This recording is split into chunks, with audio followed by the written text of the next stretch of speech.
కొన్నారు. కొన్ని వాళ్ళందరికీ 67 మంది ఒకే ర్యాంకు, అందరికి ఒకే ర్యాంక్ వచ్చింది, ఒకే దాంట్లో వచ్చింది.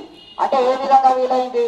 ఒకే రోజు అంటే మనకి ఎలక్షన్ అంటే మన భారతదేశంలో ఎలక్షన్ ఉంటాయి కదా, ఆ ఎలక్షన్ ఉన్నప్పుడే దాన్ని విడుదల చేయడం వల్ల ఎవరు అడగాలనుకున్నారు.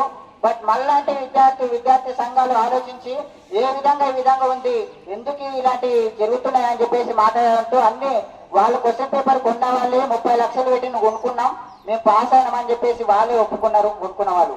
అంటే మన భారతదేశం ఎట్లా ఉందంటే మనలాంటి చదువుకున్న విద్యార్థులకు, మనలాంటి చదువుకున్న విద్యా సంస్థలకు మన ప్రభుత్వాలు, ప్రభుత్వ రాజకీయ నాయకులు విద్యార్థులతోటి, విద్యార్థుల విద్యాలయాలతోటి చెలగాట మారుతున్నారు. ఎందుకంటే మనం చదువుకునేందుకు భారతదేశ భవిష్యత్తు కోసం, భారతదేశ చరిత్రను మార్చడం కోసం, సైన్స్ పరిగెత్తున కొద్ది విద్యార్థుల చదువులు మారడం కోసం. కానీ ఇప్పుడున్న సమాజం ఏంటంటే విద్యార్థులతో కూడా చెలగాట మారుతున్న రాజకీయాలతోటి మనం కబ్బాయిస్తూ స్టూడెంట్ వారిని అమలుపరుస్తూ మనం ఈ రోజు బంధుకు పిలుపునేయడం జరిగింది. కాబట్టి దీని అందరం మన విద్యార్థులందరం దీనికి సహకరించాలి. మన ఊర్లో, మన వాడలో ఏ స్కూల్లో ఉన్నా సరే, ఎక్కడ స్కూల్లో పోయినా సరే మన స్వయంగా వెళ్ళి మనలాంటి విద్యార్థులకు చాలా అన్యాయం జరుగుతున్నాయి, మనలాంటి విద్యార్థులకు రాజకీయ నాయకులు అన్యాయం చేసే ప్రతి ఒక్కరికి గుణపాఠం చెప్పాలంటే ఈ రోజు మనం బంధుకు పలుపునివ్వాలి, మనం కూడా ముందు ఉండాలని చెప్పేసి చెప్పాలని చెప్పేసి తెలియజేస్తా ఉన్నాను.